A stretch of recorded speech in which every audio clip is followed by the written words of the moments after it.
नमस्कार, जय हिंद दोस्तों। मैं दिव्यांश निशीत आप सभी का बहुत बहुत स्वागत करता हूं अपने YouTube चैनल पे। गाइस, कैसे हैं आप सभी लोग और कैसा चल रहा है आप लोगों का अपना रिवीजन और अपनी पढ़ाई। गाइस, आप लोग अपनी पढ़ाई एंड जो रिवीजन जो भी मैं यहाँ पर करा रहा हूँ, ये बेसिकली आपका रिवीजन होना चाहिए। आपके टॉपिक्स आपको अपने एंड से पढ़े हुए होने चाहिए।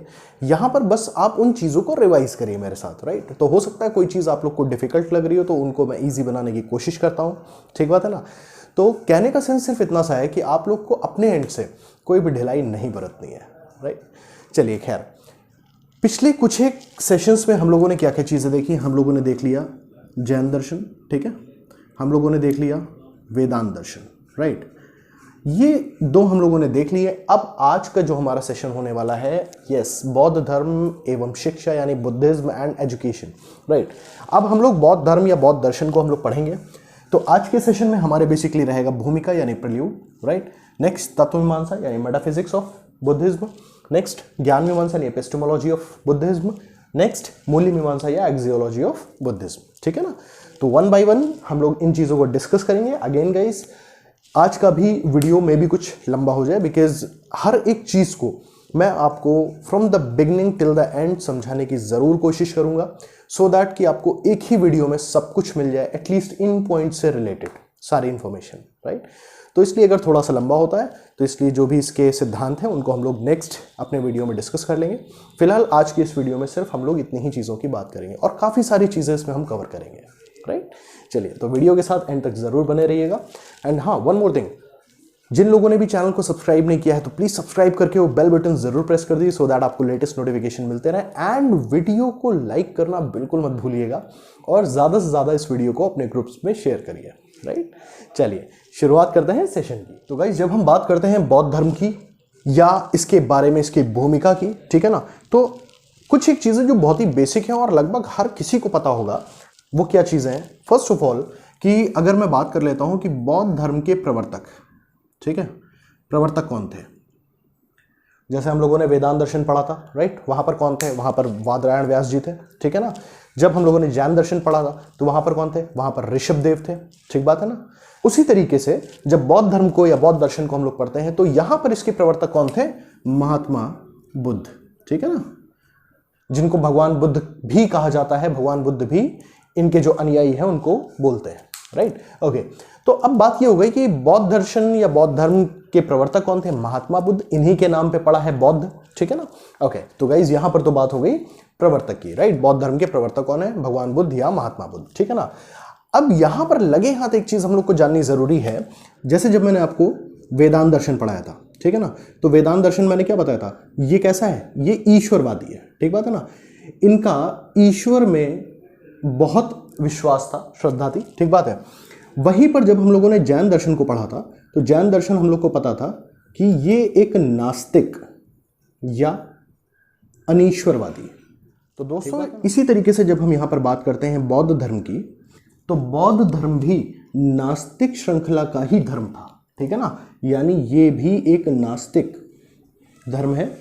यहां पर ये भी जो है ईश्वर में कोई भी श्रद्धा नहीं रखते हैं, ठीक है ना। इनका भी यही मानना है कि ईश्वर नाम की कोई भी सत्ता नहीं होती है। तो एग्जैक्टली इसको भी हम लोग नास्तिक दर्शन ही बोलते हैं। ये चीज़ें आप लोग के लिए जाननी जरूरी है, बिकॉज जब हम भारतीय दर्शनों की बात करते हैं तो वहां पर बेसिकली दो तरह के दर्शन आते हैं। एक आ जाते हैं जो आस्तिक दर्शन होते हैं, जिनकी ईश्वर में श्रद्धा होती है, और वहीं पर एक आ जाते हैं जो नास्तिक दर्शन होते हैं, जो ईश्वर को नहीं मानते हैं, यानी परम सत्ता को नहीं मानते, ठीक बात है ना। ओके, तो यहां तक कि इतनी चीजों में कोई दिक्कत नहीं होगी ना गाइस। ओके, अब यहां पर बात कर लेते हैं, चूंकि यहां पर प्रवर्तक हम लोगों ने जान लिए महात्मा बुद्ध है, तो महात्मा बुद्ध से जुड़ी हुई कुछ एक बेसिक बुनियादी चीजें जो सभी लोगों को पता होनी चाहिए और काफी लोगों को पता भी होंगी। मैं थोड़ी थोड़ी चीजें जरूर आपके साथ डिस्कस करता हूं। अगर आपको उन इंफॉर्मेशंस को थोड़ा डिटेल में पढ़ना है तो आप बुक्स से भी कंसल्ट कर सकते हैं या नेट पे भी आप पूरा डिटेल ले सकते हैं, ठीक है ना। बिकॉज मेरे को यहाँ पर ये भी ध्यान रखना है कि वीडियो बहुत लंबा ना हो, बिकॉज आगे अभी बहुत सारी चीजें डिस्कस करने को हो। तो ये सारी चीजें उतनी टफ नहीं है आप लोग के लिए समझना। आप लोग कहीं से भी पढ़ोगे तो आप लोग इजिली इन चीजों को कनेक्ट कर पाओगे, राइट। चलिए देख लेते हैं। तो दोस्तों, जब हमने बात करी थी महात्मा बुद्ध की, तो महात्मा बुद्ध के लिए अब आपका जानना जरूरी है इनका जन्म इनका कब हुआ था, 563 ईसा पूर्व में, ठीक बात है ना। कहां पर हुआ था, तो इनका जन्म स्थान था कपिल वस्तु के समीप लुम्बिनी वन में। ठीक बात है ना। ये हम सभी लोगों ने ये सारी चीजें बहुत छोटे छोटे पर क्लासेस में पढ़ी हुई हैं। क्लियर है गाइस? ओके, जन्म की बात हो गई, जन्म कब हुआ, जन्म कहाँ हुआ, इसकी भी बात हो गई। अब बात कर लेते हैं माता पिता की। ठीक है ना। तो जब पिताजी की बात होती है तो इनके पिता का क्या नाम था? शुद्धोधन। ठीक है ना। और यहीं पर इनकी माता का नाम माया देवी था। ठीक है। फिर इनके विवाह की बात आती है तो यशोधरा नाम की कन्या से इनका विवाह होता है, जिससे इनका पुत्र राहुल पैदा होता है। ठीक बात है ना।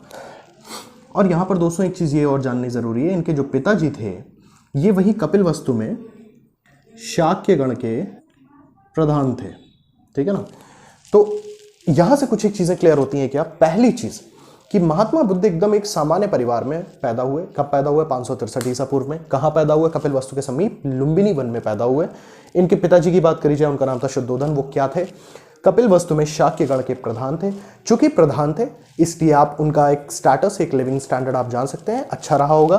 तो जो महात्मा बुद्ध थे इनका जो पालन पोषण हुआ बहुत राजकुमारों की तरह हुआ। इनकी शिक्षा दीक्षा भी एकदम राजकुमारों की ही तरह हुई। ठीक है ना। यहां पर एक चीज और जानना जरूरी है कि महात्मा बुद्ध का जो बचपन का नाम था क्या था? सिद्धार्थ। ठीक है ना। ये भी हम सभी लोग जानते हैं, राइट? ओके, सिद्धार्थ था। ठीक। माता जी का नाम माया देवी था। फिर इनका यशोधरा नाम की कन्या से विवाह होता है और उससे उनका राहुल नाम का एक पुत्र उत्पन्न होता है। ठीक है ना। ये बेसिक सी इनके बारे में कुछ एक डिटेल्स हैं, इनके जन्म से लेकर इनके विवाह और पुत्र होने तक। यहां तक तो इन्होंने बेसिकली एक सामान्य गृहस्थों की तरह एक जीवन जिया। अब इसकी बात आती है, धीमे धीमे हम लोग बढ़ते हैं कि बौद्ध धर्म कहां से आया, क्या हुआ, इनको ज्ञान प्राप्ति कैसे हुई। अब इन बातों पे हम लोग आते हैं। तो देखिए दोस्तों, ये जो सिद्धार्थ है यानी कौन? भगवान बुद्ध या महात्मा बुद्ध। ठीक है ना। ये बचपन से ही बहुत ही गंभीर टाइप के और बहुत सरल स्वभाव के, बड़े ही दिल में उनके दया भाव रहता था, करुणा रहती थी, है ना। कह सकते हैं हम लोग बहुत ही सॉफ्ट हार्टेड थे, राइट। उनके मन में किसी से भी ईर्ष्या, द्वेष भाव या लड़ाई झगड़ा इस टाइप की कोई भी उनकी ना सोच थी, ना उनका वैसा नेचर था, राइट। तो अपने इस स्वभाव के चलते वो जब लोगों से मिलते थे तो ऐसा कहा जाता है कि जब महात्मा बुद्ध यानी सिद्धार्थ अपने एक किसी दिन में अपने घर से निकले होंगे नगर भ्रमण पे, तो वहां पर उनको रास्ते में कुछ एक लोग मिलते हैं, जिसमें एक रोगी होता है, एक वृद्ध होता है, एक मृत व्यक्ति को भी वो देखते हैं और साथ में ही एक खुशहाल सन्यासी को भी वो देखते हैं। तो जब इन चार लोगों को वो देखते हैं, इन चार लोगों से वो मिलते हैं, तब इनको जो समाज में बेसिकली हर वर्ग के पास, हर व्यक्ति के पास जो भी दुख और उनके जो भी कारण है उनके बारे में जब उन्होंने जाना ना कि क्या मृत्यु एक सच्चाई है, राइट। एक इंसान को जीने के बाद अल्टीमेटली वहां तक पहुंचना ही है। अब वो भी एक दुख है, उसके लिए नहीं लेकिन उसके परिवार वालों के लिए, उससे जुड़े हुए लोगों के लिए। मतलब ये हुआ उन्होंने अपनी इन चीजों से अनुभव क्या किया कि इस दुनिया में जो भी चीजें हैं, व्हाटएवर, जिसको भी हम लोग खुशी समझते हैं, जिसको भी हम लोग अपने लिए सुख समझते हैं, वो सब चीजें एक्चुअली क्या है? वो सब दुख हैं। ठीक है ना। हर वस्तु दुख का कारण है, चाहे वो कितनी भी हमारी खुशी क्यों ना हो। फॉर एग्जाम्पल, अगर एक कोई बच्चा अपनी क्लास में फर्स्ट आता है तो अब फर्स्ट आ गया, ये तो ठीक है, खुशी हुई, उसके परिवार वालों को खुशी हुई। लेकिन उस बच्चे से आप पूछो तो उसके ऊपर एक प्रेशर, एक साइकोलॉजिकल प्रेशर, एक सोशल प्रेशर आ जाता है। क्या? अब उसको अपनी फर्स्ट पोजीशन मेंटेन करके रखनी है कि कहीं उससे आगे और कोई ना निकल जाए। तो वो उस टेंशन में अब आगे की अपनी पढ़ाई करता है। तो कहने की चीज ये है कि जो व्यक्ति जितना ज्यादा संपन्न है उसके पास अपने दुख है, जो परेशान है वो तो परेशान ही है। कहने का सेंस कि हर एक चीज दुख का कारण है। समझ गया ना। तो बेसिकली इन्होंने जब ये सारी चीजें अनुभव करी तब धीमे धीमे इनका जो ध्यान है, इनका जो इंटरेस्ट है, वो इनकी अपनी जो निजी, जो एक सामान्य जीवन था उससे हटता चला गया। और फिर इन्होंने बहुत सारे गुरुओं की शरण ली। इन्होंने ज्ञान प्राप्ति के लिए बहुत साधना करी और एट लास्ट उन्हें 6 वर्षों की तपस्या के बाद पीपल वृक्ष के नीचे उनको ज्ञान की प्राप्ति होती है। ठीक बात है ना। इतनी चीजों में कोई दिक्कत नहीं। ओके, तो अब ज्ञान प्राप्ति के बाद क्या हुआ, उनकी लाइफ जो एक सामान्य जीवन वो जी रहे थे, एक गृहस्थ जीवन, उसमें एक यू टर्न आ गया, राइट। यानी अभी तक जिस दिशा में वो जा रहे थे अब एकदम उसकी उल्टी दिशा में आ गए। क्या? ज्ञान प्राप्ति के बाद कि ये सब मोह माया है, जो भी एक व्यक्ति, जो भी एक इंसान जीवन जीता है, राइट। तो अब ज्ञान प्राप्ति के बाद वो अपने आध्यात्मिक जीवन की ओर मुड़ लिए, ठीक है ना। तो अब इनकी यानी सिद्धार्थ की यात्रा शुरू होती है महात्मा बुद्ध के रूप में, ठीक है ना। तो चलिए अब उस यात्रा को भी देख लेते हैं। तो दोस्तों इनको फिर जब ज्ञान प्राप्ति हो जाती है तो ज्ञान प्राप्ति के बाद इनको कहा जाता है महात्मा बुद्ध, ये नाम इनका पड़ता है ज्ञान प्राप्ति के बाद, ठीक बात है। अब ज्ञान प्राप्ति के बाद ये महात्मा बुद्ध कहलाए। उसके बाद ये सारनाथ आते हैं और वहां पर 5 ब्राह्मण सन्यासियों को ये अपना पहला उपदेश देते हैं, ठीक है ना। उपदेश देते हैं, वो उपदेश इनका क्या कहलाता है? जो भी उपदेश इन्होंने दिया उस उपदेश को कहा जाता है धर्म चक्र परिवर्तन, ठीक बात है। इतनी चीज यहां पर ऐड होती है। क्या? जब सिद्धार्थ को ज्ञान प्राप्ति हो गई पीपल वृक्ष के नीचे, उसके बाद ये ज्ञान प्राप्ति के बाद कहलाए महात्मा बुद्ध। महात्मा बुद्ध कहलाने के बाद ये सबसे पहले सारनाथ आते हैं, वहां पर 5 ब्राह्मण सन्यासियों को वो अपना पहला उपदेश देते हैं, राइट। और ये उपदेश क्या कहलाया है? ये कहलाया बौद्ध धर्म में धर्म चक्र परिवर्तन, राइट। तो अब यहीं से शुरुआत होती है महात्मा बुद्ध या भगवान बुद्ध के धर्म यानी बौद्ध धर्म की यात्रा की, राइट।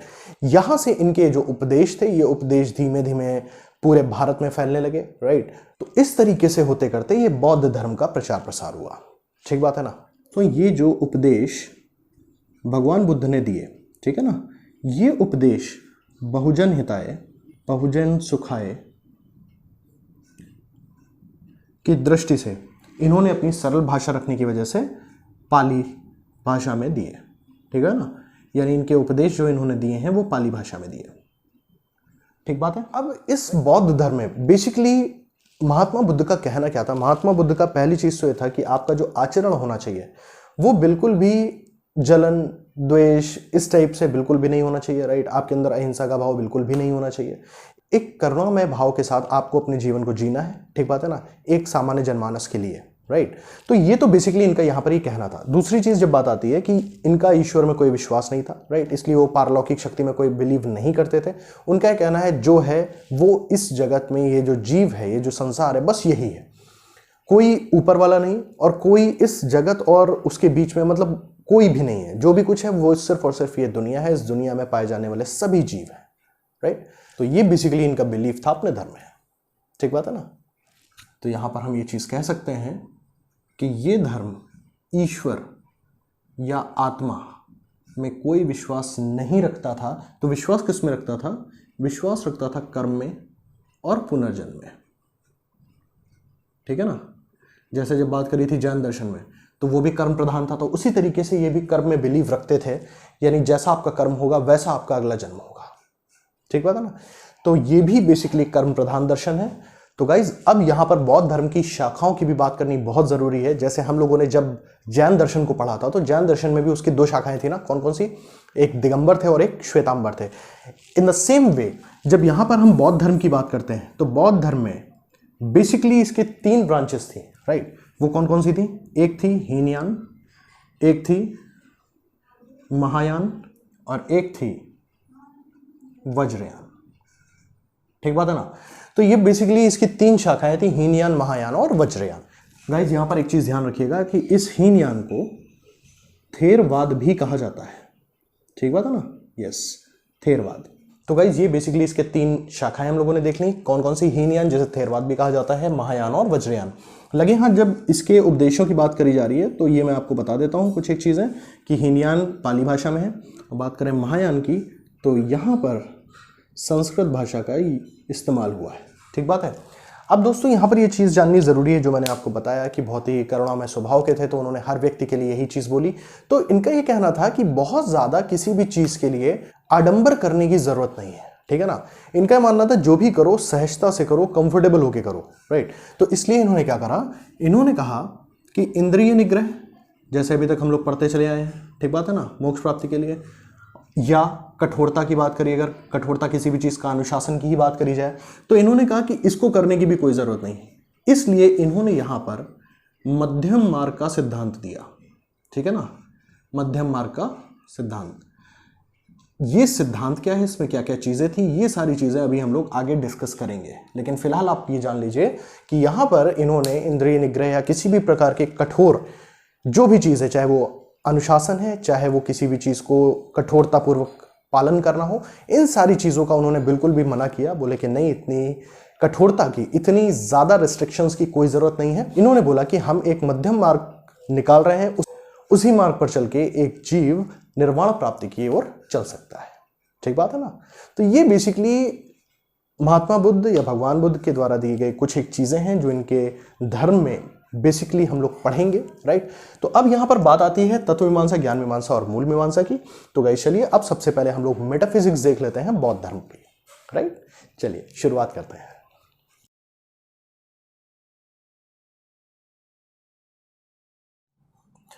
अब दोस्तों बात कर लेते हैं हम लोग इसकी तत्व मीमांसा यानी मेटाफिजिक्स की। तो गाइस एक चीज, जैसा अभी मैंने आपको बताया कि बौद्ध धर्म का ईश्वर में या आत्मा में कोई भी विश्वास नहीं है, तो इसलिए इन्होंने कहा है कि जब कोई ईश्वरीय सत्ता है ही नहीं या आत्मा नाम की कोई चीज है ही नहीं, इस संसार में जितने भी जीव हैं उनके अंदर आत्मा नाम का कोई अंश नहीं है, तो इसलिए यहां पर उस कर्ता की बात करना ही बेकार है, राइट। तत्व में हम क्या करते हैं, तत्व में जिस चीज के लिए हम जिस चीज पे विश्वास रखते हैं उस चीज की हम बात करते हैं। तो यहां इन्होंने कहा कि जब कोई मेन कर्ता है ही नहीं, कोई स्थायी सत्ता है ही नहीं, तो उसकी बात करना भी बेकार है। ये पूरा का पूरा जगत, पूरा का पूरा विश्व परिवर्तनशील है, जो आया है वो जाएगा, यानी हर चीज का नष्ट होना तय है, राइट। तो किसी भी चीज को परमानेंट नहीं मानते हैं, किसी भी चीज को स्थायी नहीं मानते हैं। तो इसलिए बेसिकली इन्होंने सीधे बोला है कि यहां पर कोई भी स्थायी सत्ता नहीं है। ठीक बात है। तो जब स्थायी सत्ता नहीं है तो ये जीव यानी ये जो मनुष्य है, मनुष्य क्या है, तो इन्होंने जब बात आती है मनुष्य की, तो मनुष्य के लिए उन्होंने बोला कि मनुष्य में आत्मा नाम की कोई चीज नहीं है। ठीक है ना। तो अब जैसे ही बात आ गई कि आत्मा नाम की कोई चीज ही नहीं, तो मनुष्य में है क्या, तो इन्होंने बोला कि मनुष्य बेसिकली 5 स्कंधों का संधात मात्र है। ठीक है ना, संधात, इस बात को ध्यान रखिएगा। इन्होंने क्या कहा, इन्होंने कहा मनुष्य में आत्मा नहीं है। दोस्तों इस चीज में कंफ्यूज बिल्कुल मत होइएगा, राइट। यहां पर ये आत्मा में विश्वास नहीं रखते हैं कि आत्मा नाम की कोई चीज होती है, तो इनका ये कहना है कि मनुष्य है क्या, मनुष्य 5 स्कंधों का संधात है, राइट। अब ये संधात का मतलब क्या हो गया, बेसिकली मिलके बना है 5 स्कंधों से। 5 स्कंध कौन से हो गए, उन स्कंधों को जरूर देखिए। रूप, वेदना, संज्ञा, संस्कार और विज्ञान। ठीक बात है।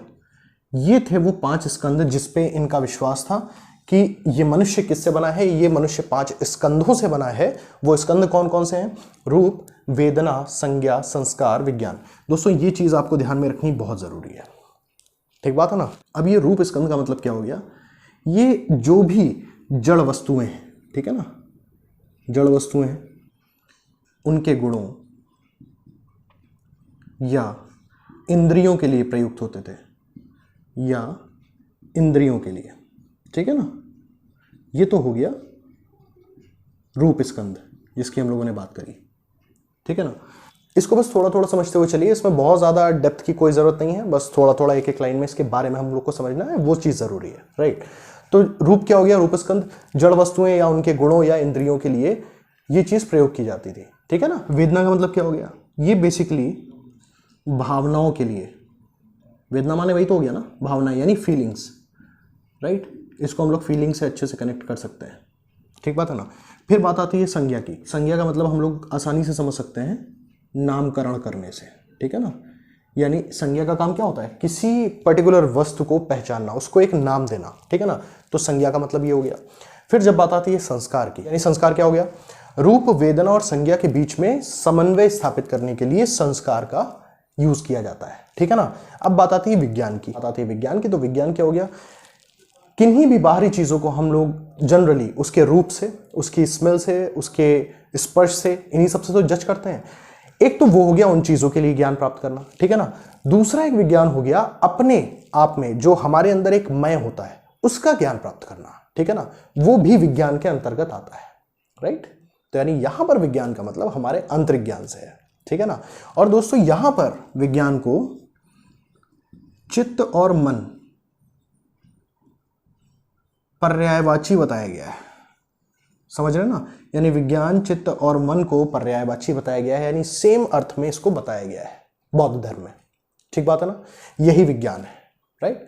तो बेसिकली ये 5 स्कंद हमारे लिए इंपॉर्टेंट होते हैं तत्वमीमांसा में, इनको आपको जानना जरूरी है, राइट। तो इस तरीके से हम लोगों ने क्या जाना इसमें, पहली चीज कि इसकी तत्वमीमांसा में बौद्ध धर्म किसी भी स्थायी सत्ता या ईश्वर को या ब्रह्म को किसी को भी नहीं मानता है। अगली बात आती है मनुष्य की, तो बौद्ध धर्म के अनुसार मनुष्य में कोई भी आत्मा नाम की चीज नहीं होती, आत्मा होती ही नहीं है। तो मनुष्य में है क्या, 5 स्कंधों का संधात मात्र है।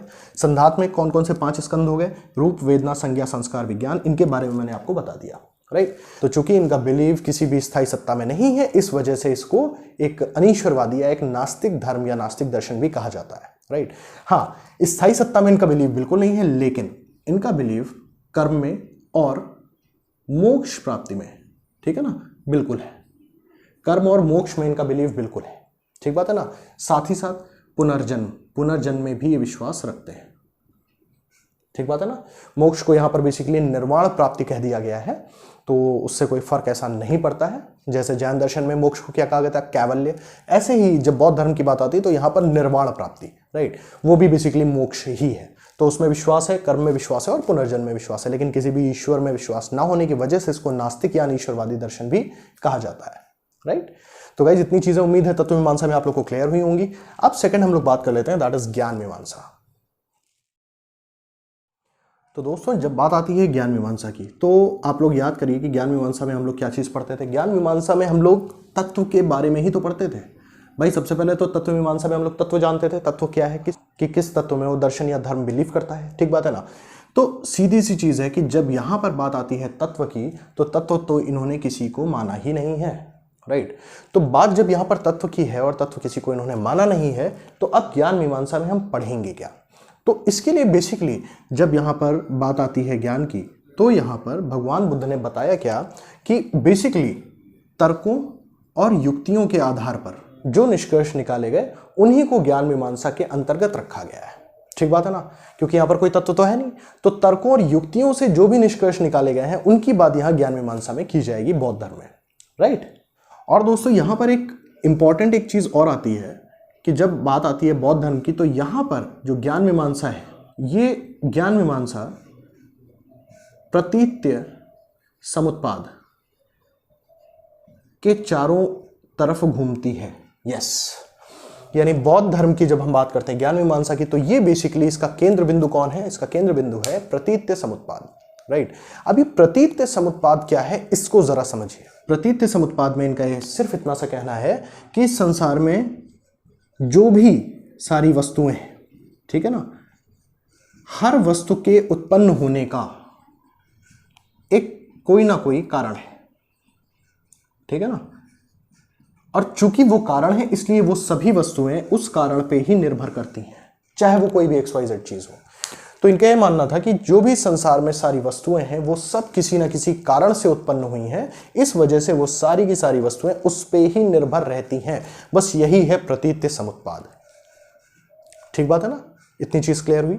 और गाइस बस यहीं से ये जो कार्य कारण श्रृंखला है, ठीक है ना, यानी जो भी कार्य है वो किसी ना किसी कारणवश है, यही कार्य कारण संसार के सभी दुखों का सबसे मुख्य कारण है, ठीक बात है ना, राइट। इतनी चीज क्लियर हुई। अब यहां पर इनका यह कहना था कि अगर यहां से हम इस कारण को हटा दें, कारण ही अगर खत्म कर दिया जाए, तो कार का कोई अस्तित्व रहेगा क्या, बिल्कुल नहीं भाई। जब कारण ही नहीं है तो वस्तुओं का होने का क्या मतलब है, कोई मतलब नहीं है। तो यानी जब कारण ही नहीं रहेगा तो वस्तु भी नहीं रहेगी, और जब कारण और वस्तु दोनों ही नहीं है तो क्या दुख होंगे, बिल्कुल नहीं होंगे।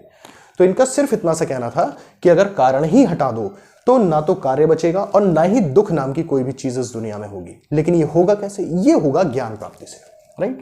तो यहां पर बेसिकली ये जो भी दुखों का अंत है, राइट, ये दुखों का अंत ज्ञान प्राप्ति से ही संभव है। और ये ज्ञान प्राप्ति का मतलब क्या है? ज्ञान प्राप्ति का मतलब हो गया निर्वाण, या जिसको हम लोग मोक्ष भी कहते हैं, ठीक है ना। लेकिन इसके लिए हम सभी को अपने कर्मों से दूर होना पड़ेगा, राइट। क्योंकि कर्मों में जब तक फंसे रहेंगे तब तक हम उसी दुख, उसी श्रृंखला में उलझे रहेंगे, हम कभी भी सच्चे ज्ञान की प्राप्ति नहीं कर सकते। ये बेसिकली है इसकी ज्ञान मीमांसा। Any doubts guys? राइट। अब यहां पर जब बात आती है ज्ञान की, यानी ज्ञान मीमांसा में, तो यहां बेसिकली बौद्ध धर्म में भगवान बुद्ध ने दुख और दुखों के कारण भी बताए हैं और साथ ही साथ उनका निवारण भी बताया है, राइट। अब इसके दुख के कारण और निवारण को जानने के लिए भगवान बुद्ध ने 4 आर्य सत्यों की बात करी है।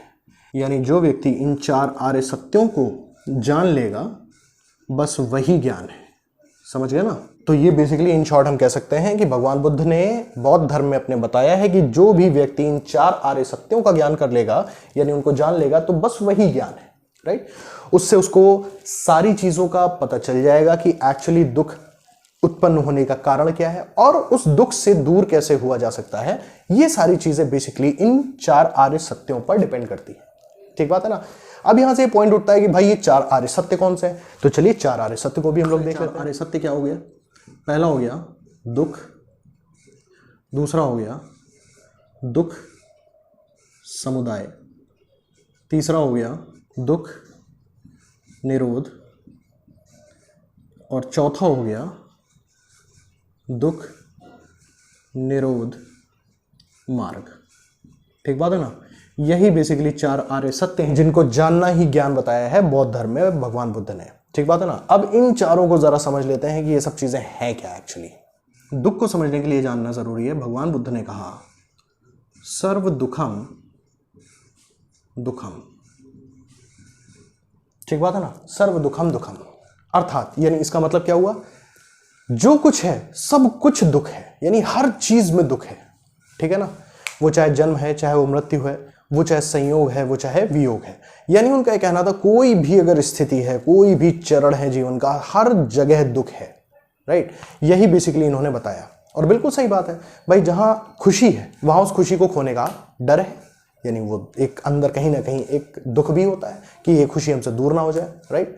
ऐसे ही संयोग और वियोग का, वियोग में तो दुख ही है, संयोग में मिलने का अगर खुशी होती है तो मन में एक डर, एक कॉर्नर में क्या होता है कि कहीं दूर ना हो जाए, अलग ना हो जाए। ठीक बात ना? इसको बेहतर आप लोग कनेक्ट कर पा रहे होंगे, है ना। चलो खैर, दुख की बात आ गई। अब जब बात आती है दुख समुदाय की, तो यहां पर बेसिकली भगवान बुद्ध ने यही बताया दुख समुदाय में कि दुख समुदाय क्या हो गया, दुख अगर है कहीं तो उस दुख के पीछे कोई कारण भी है। ठीक बात है ना? तो इस प्रकार से यहां भगवान बुद्ध ने दुख समुदाय में अविद्या से लेकर जरा मरण तक कुल 12 कड़ियों का भी जिक्र किया है। वो 12 कड़ियां आपके लिए जानना थोड़ा सा जरूरी हो जाता है, तो चलिए उसको मैं आपको जरूर बता देता हूं। तो दोस्तों यहां पर बेसिकली ये जो 12 कड़ियां हैं इनको तीनों कालों से जोड़ के बताया है। क्या? यानी अतीत से संबंधित 4 कड़ियां हैं, फिर वर्तमान से संबंधित 6 कड़ियां हैं और भविष्य से संबंधित 2 कड़ियां हैं। ठीक है ना? अब इन कड़ियों को जरा हम देख लेते हैं कि अतीत से संबंधित यानी भूतकाल से संबंधित कौन सी वो 4 कड़ियां हैं। पहली है अविद्या, संस्कार, विज्ञान, नाम रूप। ठीक है ना? अब जब बात आती है वर्तमान से संबंधित तो ये हो जाती है आपकी षडायतन, स्पर्श,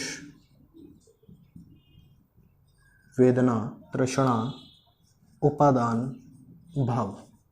ठीक है ना? इसी तरीके से भविष्य संबंधित 2 कड़ियां हैं, जाति और अगला है जरा मरण। ठीक है ना?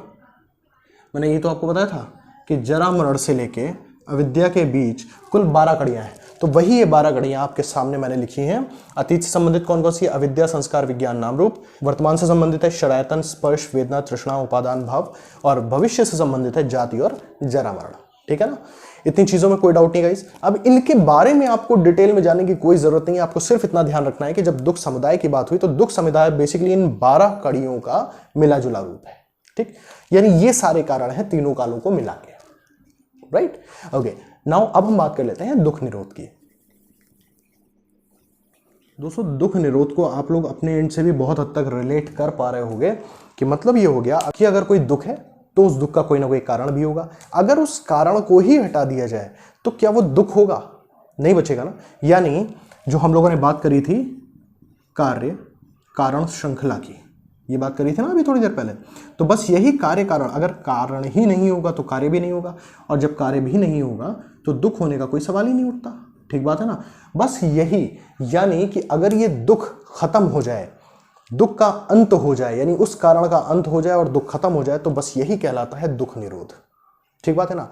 और ये कोई जरूरी नहीं है कि मृत्यु के पश्चात ही इस अवस्था में इंसान पहुंच सके, यानी कारण और कार्य से मुक्त हो सके। ठीक है, यानी दुख का अंत हो सके। जीवित रहते हुए भी इस धर्म का कहना है कि जीवित रहते हुए भी एक मनुष्य बिल्कुल दुख निरोध प्राप्त कर सकता है। और यहां पर आपको एक चीज मैं बता देता हूं कि यदि कोई जीवित व्यक्ति निर्वाण प्राप्ति करता है, ठीक है, तो वो कहलाता है अरिहंत। ठीक है ना, अरिहंत। और ये जो प्रक्रिया है, जीवित व्यक्ति की जो प्रक्रिया होती है निर्वाण प्राप्ति की, ये प्रक्रिया कहलाती है अरहत। ठीक बात है ना, इस बात को ध्यान रखिएगा। क्या कि कोई भी अगर जीवित प्राणी है, जीवित मनुष्य है, तो वो अगर निर्वाण प्राप्ति अपने जीवित रहते ही हुए कर लेता है तो वो कहलाता है अरिहंत। और वो जो निर्वाण प्राप्ति की जो उसकी प्रक्रिया होती है वो क्या कहलाती है? वो कहलाती है अरहत। ठीक है ना। ओके, तो दोस्तों ये एकदम वही स्थिति है निर्वाण प्राप्ति की जैसे हम लोगों ने अभी पिछले अपने दर्शन में पढ़ा हुआ था। तो एग्जैक्टली निर्वाण प्राप्ति का मतलब यहाँ पर वही आ जाता है कि जो भी व्यक्ति है वो राग द्वेष अहंकार लोभ मोह काम इन सारे बंधनों से मुक्त हो जाता है। समझ गए ना, इन सारे बंधनों से मुक्त हो जाता है जिसको भी निर्वाण की प्राप्ति हो गई। भाई सीधी सी चीज है, अगर वो कर्मों से ही मुक्त हो गया तो इट मीन्स कि उसके अंदर ये सारी चीजें खत्म हो गई। राइट। तो मतलब क्या हो गया? मतलब ये हो गया कि वो जो जीवित व्यक्ति है वो संसार में रहते हुए भी संसार से परे हो गया। ठीक है ना, वो जीवित अवस्था में मौजूद है संसार में, लेकिन उसके लिए संसार का कोई मतलब नहीं है।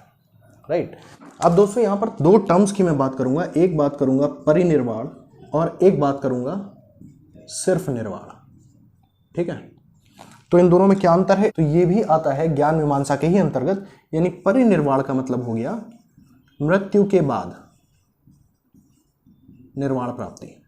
ठीक है ना। और अगर केवल निर्वाण की बात आई तो इसका मतलब है निर्वाण प्राप्ति, और इसके लिए मृत्यु उपरांत होना जरूरी नहीं है, बिल्कुल भी नहीं है। राइट। अगर परि नहीं लगा है, केवल निर्वाण है, तो निर्वाण का मतलब है कि निर्वाण उसने प्राप्त कर लिया है, अब वो निर्वाण प्राप्ति वो जीवित रहते हुए भी कर सकता है। राइट।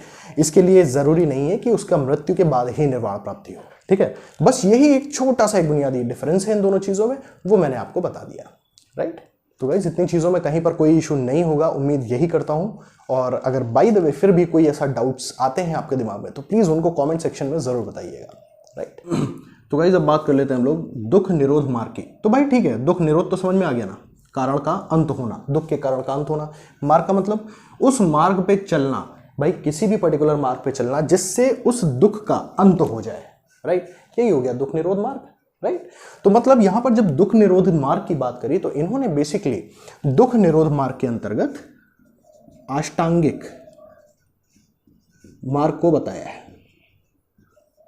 ठीक है ना, इस अष्टांगिक मार्ग को समझना बहुत इंपॉर्टेंट है बुद्ध धर्म में। ठीक है, तो चलिए अब अष्टांगिक मार्ग को भी हम लोग देख लेते हैं। तो दोस्तों पहला इसमें आता है सम्यक दृष्टि। ठीक है, सम्यक दृष्टि का मतलब क्या हुआ देख लीजिए, जो चीज जैसी है उसे वैसे ही जानना, यानी सत्य को ही सत्य जानना, असत्य को सत्य नहीं जानना। ठीक बात है ना, इस बात को ध्यान रखिएगा, असत्य को सत्य नहीं जानना। जैसे अगर हम इस दुनिया की बात करते हैं तो इस दुनिया में अगर हम ये कहें कि नहीं ये चीज़ चिरकालिक है, यानी शाश्वत है, यानी वो हमेशा चलती रहेगी, तो वो असत्य है। ऐसी कोई चीज़ है ही नहीं जो चीज़ पैदा हुई है और उसका अंत नहीं है। राइट। तो ये बेसिकली जो चीज़ जैसी है उसको वैसे ही जानना चाहिए, ये बेसिकली हमें बताती है सम्यक दृष्टि। राइट। अब सेकंड की हम बात कर लेते हैं, दैट इज सम्यक संकल्प। दोस्तों सम्यक संकल्प का सीधा सा मतलब है पवित्र चिंतन। ठीक है ना, कोई भी चीज़ें कॉम्प्लिकेटेड करके नहीं बनानी है, पवित्र चिंतन यानी जो भी कुछ सोचना है, जो भी कुछ किसी से रिलेटेड, तो वो सारी चीज़ें बिना किसी राग द्वेष भावना के या कोई भी तृष्णा, ये सब चीज़ें नहीं होनी चाहिए। आपको अपनी जो थिंकिंग है, आपको अपनी सोच बहुत ही पवित्र रखनी है किसी भी चीज़ के लिए। राइट। यानी दूसरों के लिए ईर्ष्या द्वेष की भावना या त्याग या हिंसा का जो एक भावना होती है उसका त्याग करना, और सांसारिक जो भी चीजें हैं उन सभी से खुद को दूर रखना, यानी ऐसे एक आचरण का, ऐसे जीवन का निश्चय लेना, ठीक है ना। ये बेसिकली आ जाता है सम्यक संकल्प में, right. Okay, now the third one, तीसरा दोस्तों आ जाता है सम्यक वाक। अब सम्यक वाक में क्या हम बेसिकली देखते हैं, यानी अपनी वाणी पर नियंत्रण रखना, ठीक है ना। नियंत्रण का मतलब क्या हो गया भाई, कि मतलब अपनी जुबान से किसी के लिए भी कोई भी उल्टी सीधी गलत बात हमें नहीं बोलनी है, राइट। अपनी भाषा को बहुत ही संभाल के, बहुत ही संयमित रखते हुए किसी से भी हमें बातचीत करनी, जिससे कोई भी हमारी भाषा के थ्रू, हमारी आवाज के थ्रू किसी के लिए भी कोई भी गलत मैसेज ना जाए, राइट। बस यही हो गया आपका क्या, सम्यक वाक, ठीक। यानी सम्यक का मतलब बेसिकली क्या हो गया, उचित, है ना। तो उचित वाक यानी उचित बोलना, सही बोलना, ठीक बात है ना। तो बस यही हो गया सम्यक वाक। चौथा आ जाता है, मैं इसको इधर थोड़ा सा क्लियर कर लेता हूं बिकॉज स्पेस की कमी है। चौथा आ गया सम्यक कर्मांत। दोस्तों जब सम्यक कर्मांत की बात आती है ना, तो इसका मतलब हो गया बुरे कर्मों का अंत, ठीक है। ये बेसिकली आप लोग समझ सकते हो, बुरे कर्मों का अंत सम्यक कर्मांत हो गया, राइट। इसी तरीके से जब हम पांचवें की बात कर लेते हैं, सम्यक आजीविका, ठीक है। इसका मतलब भी आप लोग समझ ही रहे होंगे, यानी उचित आजीविका जिसको हम लोग कह सकते हैं, राइट। इसका सीधा सा मतलब हो गया ईमानदारी से, नैतिकता से और उचित यानी प्रॉपर जो सही तरीके हैं उनसे अपने जीविकोपार्जन करना, ठीक है ना। वो किस में आ गया, सम्यक आजीविका में, राइट। अगला आ जाता है सम्यक व्यायाम, ठीक है ना। अब यहाँ सम्यक व्यायाम से क्या मतलब है, यहाँ कोई भी व्यायाम आपका शारीरिक नहीं कहा जा रहा है, ठीक है। आपको शारीरिक व्यायाम करने की जरूरत नहीं है। मतलब ये हो गया शुभ विचार मन में रखें, ठीक, और अशुभ विचार मन में ना आने दें, ठीक है। बस इसका ही अभ्यास करना है, ठीक है ना। यही हो गया सम्यक व्यायाम। इसको आप बेहतर तरीके से समझ सकते हैं कि अगर एक कोई नॉर्मल एक ह्यूमन बीइंग है, राइट, कोई भी हमारे आपके जैसा, तो हम लोगों में क्या होता है कि अच्छे और बुरे हर तरह की फीलिंग्स, हर तरह के विचार आते हैं ना दिमाग में। तो इनका ये कहना है कि इस तरीके से आपको अपनी प्रैक्टिस करनी है, इस तरीके से आपको अपनी मेंटल एक्सरसाइज करनी है कि आपके अंदर बुरे विचार आने ही ना पाए, राइट। आपको अपने अंदर सिर्फ और सिर्फ अच्छी चीजों को ही लेके आना है, ठीक बात है ना। शुरुआत में बुरे विचार आएंगे, लेकिन उनको धीमे धीमे कंट्रोल करिए, राइट।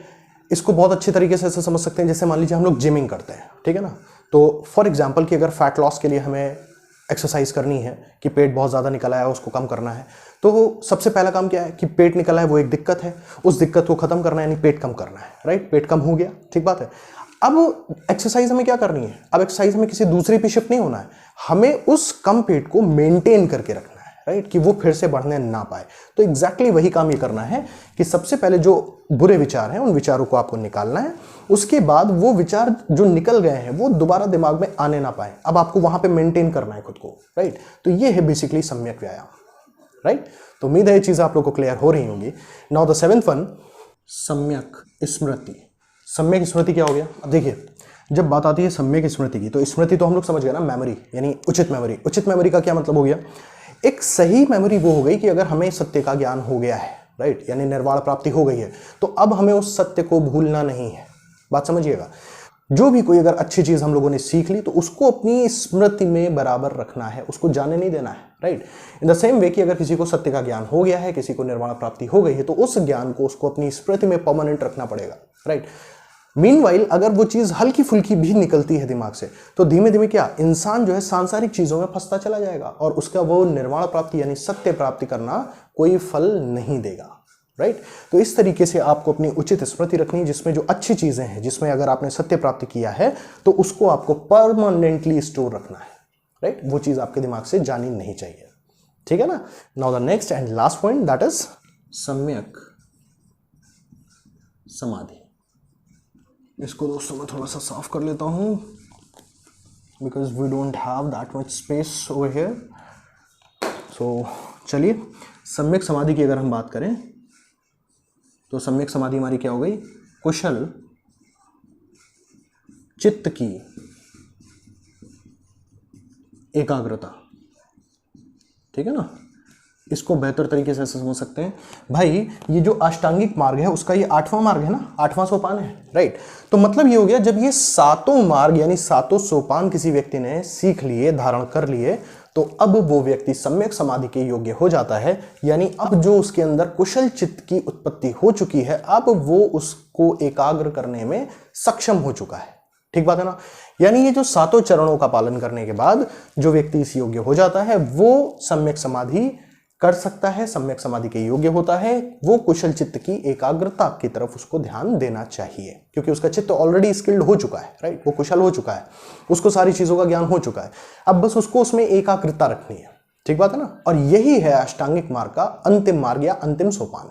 ठीक है, इसी के साथ हमारे अष्टांगिक मार्ग ये समाप्त होते हैं। दोस्तों, जब हम बात कर ही रहे हैं ज्ञान मीमांसा की, तो ज्ञान मीमांसा में हम लोग बेसिकली ज्ञान के बारे में पढ़ते हैं। तो ज्ञान के बारे में हम लोगों ने यहाँ पढ़ाई करी, राइट, उसको डिस्कस किया, समझा। अब उसके साथ ही साथ हम लोग विधियों की भी तो बात करते हैं। तो इसलिए यहाँ पर ये हमारे लिए विधियाँ समझनी भी इंपॉर्टेंट हो जाती हैं। बहुत छोटी सी है, तो इसके लिए कोई ऐसा टेंशन नहीं लेना है कि कितना ज़्यादा है कितना ज़्यादा है। पहली विधि आ जाती है श्रुतिमयी प्रज्ञा, ठीक है। दूसरी आ जाती है चिंतनमयी प्रज्ञा, ठीक है। तीसरी आ जाती है भावनामयी प्रज्ञा, राइट। ये बेसिकली 3 विधियां। अब इनके बारे में एक एक लाइन में मैं बहुत जल्दी जल्दी आपको बता देता हूं। श्रुतिमयी प्रज्ञा का मतलब क्या हो गया? देखो भाई, श्रुति की जब बात आती है तो 2 चीजें आती हैं, एक तो सुनकर, दूसरा पढ़कर लिया गया ज्ञान, ठीक है ना। सुनकर या पढ़कर जो भी ज्ञान प्राप्त किया जाए वो हो गया श्रुतिमयी प्रज्ञा के अंतर्गत। अगला आ जाता है चिंतनमयी, तो इसमें जो भी ज्ञान की प्राप्ति चिंतन या मनन के द्वारा की जाती है, ठीक है ना। Now next one that is भावनामयी प्रज्ञा, तो इसमें जो भी ज्ञान की प्राप्ति अनुभवों के द्वारा की जाती है, ठीक है, अनुभवों के द्वारा। बस यही हो गया भावनामयी प्रज्ञा। तो ये बेसिकली 3 विधियां हैं, 3 विधियों को जानना जरूरी था, इसलिए वो मैंने आपको बता दी। तो अब ज्ञान मीमांसा के अंतर्गत ऑलमोस्ट हर चीज़ हम लोगों ने कवर कर ली है। तो अब हम लोग आगे बढ़ते हैं। दोस्तों, वाकई में अगर चीज़ें समझ में आ रही है और वीडियो अच्छा लग रहा है ना यार, तो प्लीज़ शेयर करना बिल्कुल मत भूलिएगा। मैक्सिमम इसको शेयर करिए सो दैट और भी स्टूडेंट्स को इसका फ़ायदा मिल सके, और वीडियो को लाइक ज़रूर करिए, राइट। चलिए इसी के साथ आगे बढ़ते हैं। अब आगे हम लोग चलते हैं अपने नेक्स्ट पॉइंट पे, दैट इज बौद्ध दर्शन की मूल्य मीमांसा यानी एक्सियोलॉजी, राइट। चलिए अब उसको भी थोड़ा सा डिस्कस कर लेते हैं। तो गाइस, जब बात आती है मूल्य मीमांसा की यानी एक्सियोलॉजी की, तो हम लोग ये चीज़ बहुत बेहतर जानते हैं कि मूल्य मीमांसा में हमें किन मूल्यों का धारण करना चाहिए और किन मूल्यों का त्याग करना चाहिए, राइट। अब यहाँ पर जब बात आती है बौद्ध धर्म की, तो बौद्ध धर्म में महात्मा बुद्ध ने मध्यम मार्ग का सिद्धांत दिया है, ठीक है ना। मध्यम मार्ग का मतलब क्या हो गया, ये भी मैं आपको बता चुका हूँ कि जैसे जब हम लोग बात करते थे अन्य दर्शनों के हिसाब से इंद्रिय निग्रह, ठीक है, या किसी भी तरह का शारीरिक तप, ठीक है ना, यानी किसी भी तरह के कठोरतम शारीरिक तप या इंद्रिय निग्रह की बिल्कुल भी आवश्यकता नहीं है। उनका यह कहना था कि किसी भी चीज़ की अति नहीं करनी है, राइट। अति बिल्कुल भी नहीं करनी है। तो करना क्या है, उन्होंने कहा कि जो भी बात होनी चाहिए वो व्यावहारिकता के तौर पे होनी चाहिए, राइट, कि जिन चीज़ों को आसानी से हर व्यक्ति जो भी चाहे वो अचीव कर सके, वो उसको फॉलो कर सके, राइट। तो व्यवहारिकता पे बेसिकली इन्होंने जोर दिया, राइट। यही है मध्यम मार्ग का सिद्धांत, ठीक है ना। अब जैसे अगली बात आ जाती है कि जब महात्मा बुद्ध ने, जब यहाँ पर मैं मूल्यों की बात करनी है, तो इन्होंने किन मूल्यों का जोर दिया, तो सबसे पहली चीज़ तो इन्होंने 4 आर्य सत्यों और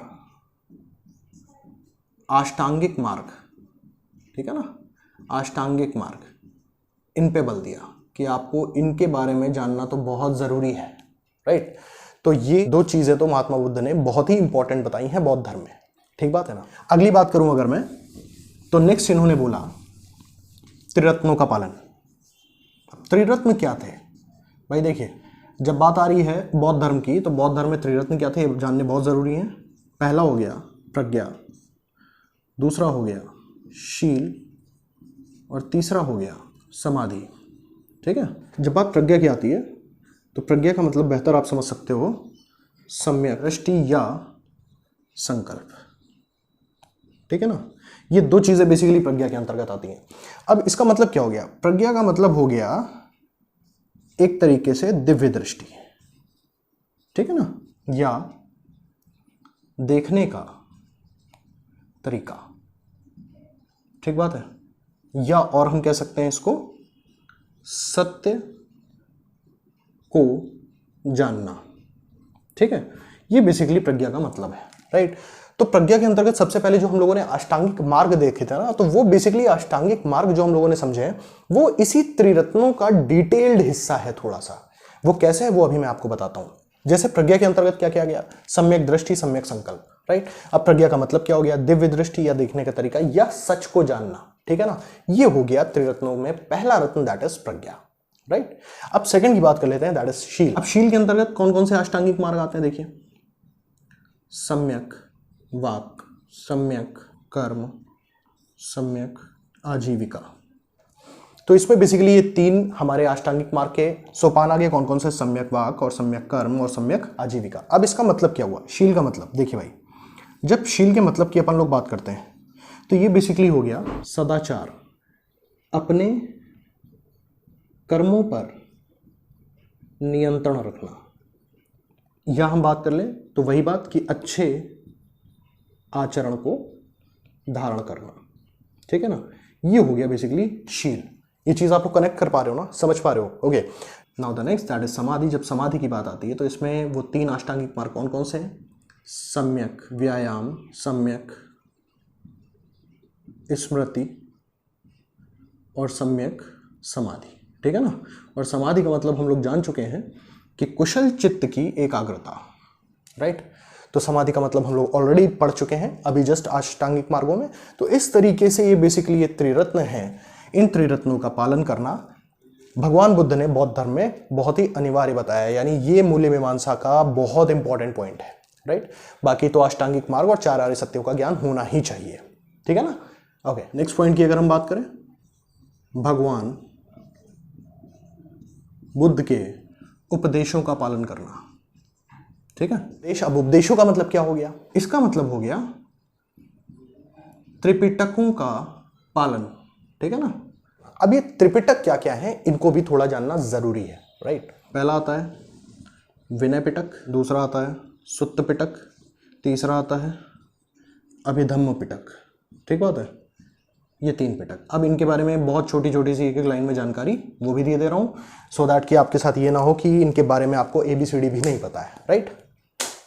तो गाइज विनय पिटक में बेसिकली जो भिक्षु संघ था, राइट। भिक्षु संघ का मतलब हो गया जो भी भिक्षु होते थे या भिक्षुणियां होती थी ना, तो उनके लिए, भिक्षु संघ के लिए जो नियम कायदे कानून थे वो आते हैं बेसिकली विनय पिटक में, राइट।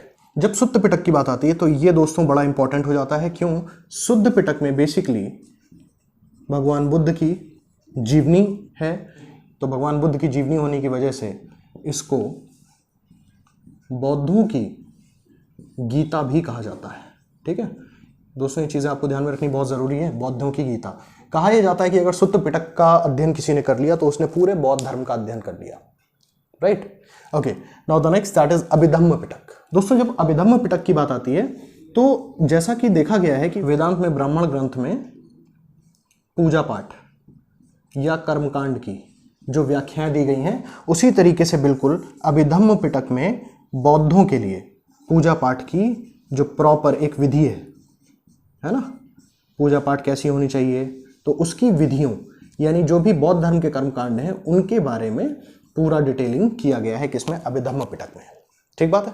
तो गाइस उम्मीद करता हूं ये चीजें आप लोग को क्लियर हुई होंगी कि इनके बुद्ध के उपदेशों का पालन करना ये बहुत ही अनिवार्य है, यानी त्रिपिटकों का पालन करना। त्रिपिटक कौन कौन से हो गए, विनय पिटक, सुत्त पिटक और अभिधम्म पिटक। विनय पिटक का मतलब क्या हो गया, जो भिक्षु संघ के लोग होते थे यानी भिक्षु भिक्षुणियां होते थे उनके लिए जो भी उनके दैनिक नियम कायदे कानून होते थे वो सारे इसमें आ गए विनय पिटक में। जब सुत्त पिटक की बात हो गई तो सुत्त पिटक को बौद्धों के गीता कहा जाता है। क्यों, क्योंकि इसमें भगवान बुद्ध की जीवनी है, राइट। अब जैसे ही बात आती है अभिधम्म पिटक की तो इसमें ठीक वैसे ही हो गया जैसे वेदांत धर्म में या वेदांत दर्शन में ब्राह्मण ग्रंथ में पूजा पाठ के जो रीति रिवाज हैं उन सब की बात की जाती थी, उसी तरीके से बौद्धों के लिए अभिधम्म पिटक में पूजा पाठ या कर्मकांड की क्या विधियां होनी चाहिए, क्या तौर तरीके होने चाहिए, उन सब के बारे में अभिधम्म पिटक में बताया गया है, राइट। तो ये बेसिकली मैंने आपको थोड़ा थोड़ा डिटेल भी इसके बारे में बता दिया है। तो गाइस अब नेक्स्ट पॉइंट हम लोग देख लेते हैं, पंचशील का पालन। ठीक बात है दोस्तों। अब ये पंचशील में कौन कौन सी चीज़ें आ गई? सबसे पहली चीज़ चोरी ना करना, ठीक। नेक्स्ट आ गया अहिंसा, ठीक। तीसरा हो गया व्यभिचार ना करना, ठीक। चौथा हो गया नशीली वस्तुओं का सेवन ना करना। पांचवा हो गया झूठ ना बोलना, ठीक बात है ना। तो ये बेसिकली पंचशील हैं जिनका पालन करना भी अनिवार्य बताया गया है मूल्य मीमांसा के अंतर्गत, राइट। चोरी ना करना, अहिंसा, व्यभिचार ना करना, नशीली वस्तुओं का सेवन ना करना और झूठ ना बोलना। तो दोस्तों इस तरीके से हम लोगों ने आज अपने बौद्ध दर्शन के टॉपिक में हम लोगों ने बौद्ध दर्शन के बारे में उसकी भूमिका जान ली, राइट, उसके बारे में डिटेल जान लिया। फिर उसके साथ ही साथ उसकी मेटाफिजिक्स यानी उसकी तत्व मीमांसा जानी, उसकी ज्ञान मीमांसा जानी और उसकी मूल्य मीमांसा जानी, राइट। वीडियो थोड़ा सा लंबा हो गया, आई नो, बट ये वीडियो ऐसा है कि इसको अगर आप लोगों ने देख लिया तो आपके लिए बौद्ध धर्म से रिलेटेड जो ये इंपॉर्टेंट चीजें हैं ये आप बिल्कुल भी अछूती नहीं रहेंगी, जिसको भी थॉरोली स्टडी करना है, ठीक है ना। तो एनीवेज कोशिश यही करिए कि हर एक चीज़ को थोड़ा थोड़ा एक्सप्लेन ज़रूर किया है मैंने, राइट। बहुत डेप्थ में तो हम नहीं जा सकते थे, तो जितना भी किया है उम्मीद करता हूँ ये चीज़ें आप लोग के लिए बेनिफिशियल साबित होंगी, राइट। और वाकई में यार अगर वीडियो में मज़ा आया ना, समझ में आई चीज़ें, अच्छा लगा तो एक लाइक ज़रूर कर दीजिएगा, राइट, बिकॉज वो मेरे को मोटिवेशन देगा, ठीक है ना। तो चलिए इसी के साथ मिलते हैं अपने नेक्स्ट वीडियो में। तब तक अपना रिविज़न करते रहिए, पढ़ाई कोई भी ब्रेक मत लगने दीजिए अपनी पढ़ाई में, राइट। घर पे रहिए, सुरक्षित रहिए। वंदे मातरम दोस्तों।